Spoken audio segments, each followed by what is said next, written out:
Is a lower purchase price or are increased seller concessions to buy down the interest rate a better choice?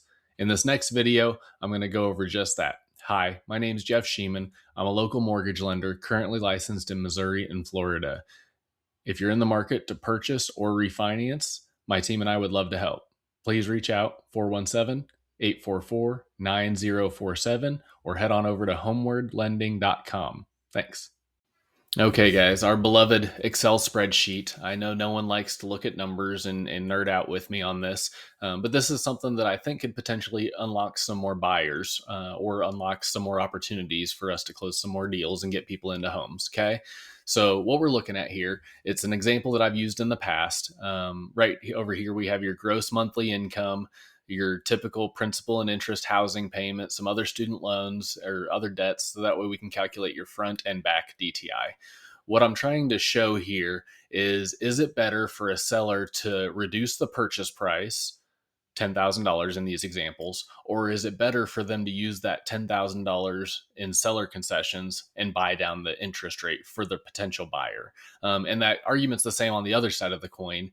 Is this better for a buyer to offer $10,000 less, or is it better for the buyer to say, hey, we need $10,000 in seller concessions and it be applied to buying down the rate?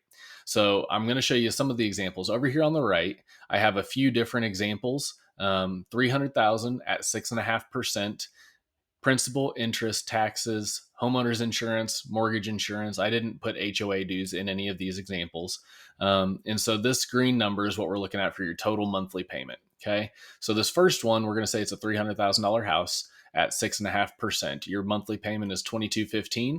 At 290,000 at the same 6.5%, your payment's 2153. So that's a $61 or $62 difference there. Okay. So we took 10 grand off. That's the $10,000 reduction. I looked up pricing. I had a loan file last week that $9,500 for that particular borrower, and it changes the amount for the buy down changes on every loan. It's up to the borrower's debt to income, their credit score, that kind of things on what it costs to actually buy down their rate. So this is all just hypotheticals.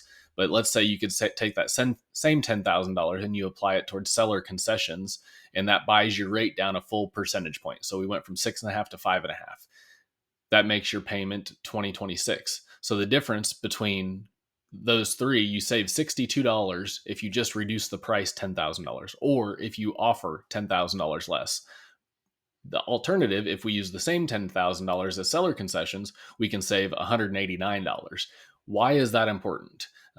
Because we're trying to get borrowers to qualify that may be at the top of their threshold for whatever loan program they have. Okay, so we're going to go back over here to the left side of the screen. We have a $250,000 house at 6.5%. We're going to pretend that I have this borrower pre-approved. Yes, because we're going to try and keep this back end DTI under 45%. Again, that number is kind of arbitrary. 45% is actually a really good DTI. We would love to see people there or lower, right? The lower these DTI numbers are, the better. But we're going to try and pretend we're going to have to keep this thing under 4,400 or 44% or 45%. So we have your housing payment at $1,850 and your gross monthly income. So your front debt to income is just this number divided by this number, and that's that. And then your back is just this number plus all of these four numbers divided by your gross income. So we have to make sure we have income calculated correctly, so that way all the rest of these numbers work. And then we also have to make sure we have all these loan payments calculated correctly. Some of these loan payments are stated loan payments on your credit report. Some of them we have to calculate a percentage based on the outstanding balance. These loans are nuanced and tricky to figure this stuff out. So we have to make sure we have your income and your debt correct, and then we can start playing with the rest of these numbers. But let's say I have this borrower and I say, man, we're trying to keep you under 45%. You're at 44.08 with the estimates of homeowners insurance and mortgage insurance and everything in here. Like, you're really maxed out. And you say, well, Jeff, I found a house for $275,000 that I want to buy. And I say, man, there's no way that we can do 275 at 6.5%, because that's 2030. And so if we do 2030, let me pull up a calculator here. 2030 divided by the 6,000 income, that's 33% on the front end. And then if we do 2030 plus 345, 100, 200, and 150, That's $28.25 divided by the same $6,000. Your back end ratio is now at 47%. Oops. Okay, so that doesn't work just buying a $275,000 house. So, how could it work? Well, it could work by maybe they take $10,000 off. So, they reduce the price $10,000 and we're at the same 6.5%. His payment's $1,968. Okay, and I'm going to do equals sum of these so I can quit having to add them up together. Okay, so $795 is what the other debt payments are. So we're going to take the same math here. We're going to say 1968 plus 795. So this is his back end ratio that we're trying to calculate, and we're dividing that by 6,000. And his ratio is at 46.05. So it doesn't work at 265. So even if you get a $10,000 price reduction, I still can't hit the 45% DTI that we're trying for. So how can I? Let's go to the next one. Let's use the $10,000 in seller concessions here. So we have 275, and let's pretend that $10,000 buys you a full percentage point down, and that's probably realistic. It's probably a little bit too much, really, as far as what it's going to cost. But let's just say that's the numbers. So now his 1857 payment with the 10,000 in concessions. So we take 1857 plus the 795 of his other debt payments, and then we divide that by 6,000. Look, he's at 44.2. So now we have it mathematically correct. Now there's going to be some nuance and some challenges here, and I'm going to share a sheet at the end of this video because seller concessions, we're limited on seller concessions by the loan type, whether it's conventional, FHA, USDA, VA. We're limited to how much in seller concessions we can ask for. And then conventional even goes down a little bit more. It depends on how much they put on their down payment, whether it's less than 10%, 10 to 25%, or north of 25%. And those are different numbers for seller concessions on the amounts allowed also. So this has some obvious assumables that we have to do. That we're assuming that the borrower has money for closing costs. We're assuming that the borrower probably has their own down payment, and that the seller's not having to contribute seller concessions to pay for those things or pay for closing costs anyway.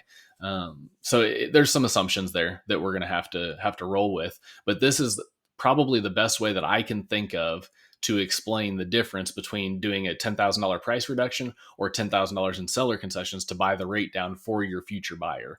And it works on both sides of the coin. So if you're the sell side realtor, you can maybe talk to your sellers and say, hey, the house hasn't been very popular. We're not getting a lot of clicks on it, whatever the rule is. We need to maybe lower the price $10,000. Well, if you've had some realtors that have reached out to you and it just quite couldn't work, maybe they've offered a little bit less than what the asking price is. Maybe you reach back out to them and say, hey, I have a lender that maybe we can take some of this money and use it towards seller concessions to buy the rate down. And then we can make that person make it work, make the numbers work for that first person. Same thing on the buy side of the coin. If you have a buyer that is pre-approved for $250,000, and as borrowers typically do, you always find a house that's just a little outside of what we've approved you for. It always seems to happen that way. I approve you for $250,000 and you're sending me houses for $260,000 or $70,000. This is another creative way to maybe try and make some of the numbers work, and it doesn't cost the buyer anything. The seller's doing it, and the seller was going to reduce the purchase price anyway. So to the seller, it's really a net neutral benefit. It doesn't affect them either way. Do they just reduce the price, or do they put that money towards seller concessions? So I hope this answers that question. If you have any others, or if this brings up any other questions, please reach out to me. I love doing educational videos like this. Maybe I don't have a video like that already, or maybe I have a video that I can share with you. Again, my name's Jeff Sheeman. I'm a local mortgage lender in Southwest Missouri, currently licensed in Missouri and Florida. If you're looking to purchase or refinance, I'd love to be your lender. So give me a call, 417-844-9047. Check out some of my other YouTube videos. Be sure to like, comment, and subscribe. It really helps out the algorithm, and it helps my engagement. Or check out my website at homewardlending.com. Thanks, guys.